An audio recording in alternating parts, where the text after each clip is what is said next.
और इस वक्त एक बड़ी खबर आ रही है सुप्रीम कोर्ट से। आपको बता दें, सुप्रीम कोर्ट ने जन प्रतिनिधित्व कानून की धारा की व्याख्या करते हुए कहा कि चुनाव में उम्मीदवार पार्टी, धर्म, जाति, समुदाय या भाषा के आधार पर वोट नहीं मांग सकते। तो देश की सबसे बड़ी अदालत ने सुप्रीम कोर्ट के 7 बेंचों का यह जो फैसला है बहुत ही महत्वपूर्ण, देश की सबसे बड़ी अदालत से अहम फैसला, समुदाय, भाषा पर वोट मांगना गलत है, धर्म के आधार पर वोट नहीं मांग सकते, यह व्याख्या की गई है सुप्रीम कोर्ट की तरफ से। निपुण सहगल इस वक्त हमारे साथ फोन लाइन पर जुड़ गए। निपुण, और क्या जानकारी आपको मिल पा रही है? देखिए, 7 जजों की बेंच का फैसला है जो कि 4-3 के बहुमत से आया है। यहाँ पे हमें ये समझना पड़ेगा कि धर्म के आधार पर वोट मांगना या किसी उम्मीदवार को वोट न देने के लिए वोटर से कहना, वो पहले से ही कानून में उस पर प्रतिबंध था। जनप्रतिनिधित्व की कानून की धारा 123 सब सेक्शन 3 में। लेकिन जो नई बात हुई है इस 4-3 के बहुमत के फैसले से, अब मतदाता की जाति, धर्म, समुदाय, भाषा को भी इसमें शामिल कर दिया गया इस परिभाषा में।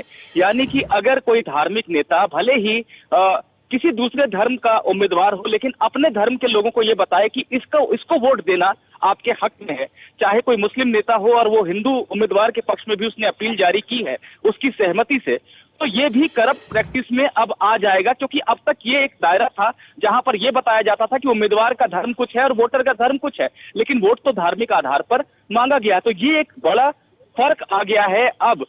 वरना पहले भी उम्मीदवार अगर अपनी जाति या धर्म के नाम पर वोट मांगता था तो वो प्रतिबंधित था कानून में, उसके निर्वाचन को बाद में रद्द किया जा सकता था। अब मतदाता के जाति धर्म को भी इसमें शामिल कर दिया गया है। ये एक बहुत बड़ा डिफरेंशिएटिंग फैक्टर साबित होगा भविष्य के चुनावों में। बिल्कुल निपुण, तो क्या स्वच्छ राजनीति के लिहाज से अगर देखें तो बहुत ही महत्वपूर्ण फैसला इस लिहाज से, जो नेता धर्म, जाति के नाम पर वोट मांगते थे अब वो हतोत्साहित होंगे?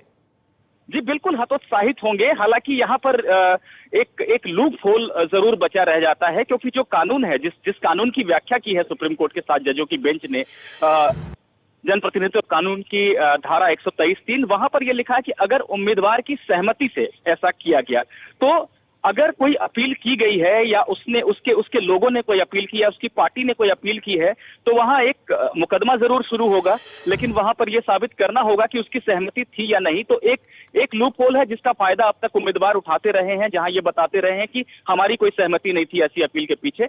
लेकिन निश्चित रूप से वोटर को शामिल कर देना इसमें एक बहुत बड़ा जो है फर्क डालने वाला फैक्टर साबित होगा, और निश्चित रूप से हतोत्साहित होंगे जो धार्मिक गुरुओं के पास, नेताओं के पास और डेरों के पास जाकर जो एक अपील की कोशिश की जाती थी कि किसी भी डेरे से जाकर अपील करवा दी गई किसी पार्टी के पक्ष में, निश्चित रूप से उस प्रवृत्ति पर रोक लगेगी, क्योंकि चुनाव रद्द हो जाने का, निर्वाचन रद्द हो जाने का हमारे दर्शकों को तफसील से यह भी बताएं कि आज जो बातें सुप्रीम कोर्ट की तरफ से कही गई, जो व्याख्या है, उसमें पहले जो बातें थी उससे क्या अलग है?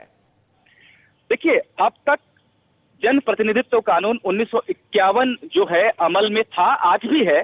इसकी एक धारा है 123 और उपधारा 3। यहां पर यह लिखा हुआ है कि कोई उम्मीदवार धर्म या जाति, भाषा, समुदाय के आधार पर वोट नहीं मांग सकता या किसी दूसरे उम्मीदवार के पक्ष में वोट न देने की अपील नहीं कर सकता, या अगर कोई और उसकी सहमति से ऐसा करता है तब भी इसको करप्ट प्रैक्टिस माना जाएगा। करप्ट प्रैक्टिस यानी भ्रष्ट आचरण, और भ्रष्ट आचरण का दोषी पाए जाने पर अगर वो उम्मीदवार चुनाव जीत भी जाता है तो बाद में उसका निर्वाचन रद्द किया जा सकता है।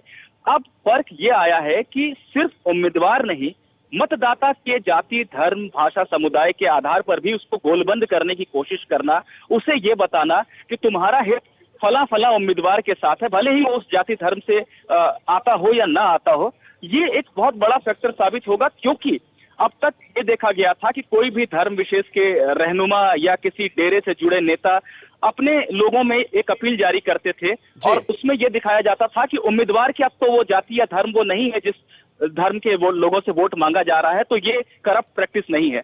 अब वोटर के धर्म को भी जोड़ देने से निश्चित रूप से एक फर्क ये आएगा कि कोई धार्मिक नेता अगर अपील जारी करेगा तो वो चुनाव आयोग के और कानून के स्कैनर में आ जाएगा। चलिए, बहुत बहुत शुक्रिया निपुण सहगल इस जानकारी के लिए। आपका उम्मीद करते हैं कि इसी बहाने सही राजनीति कुछ और अच्छी हो।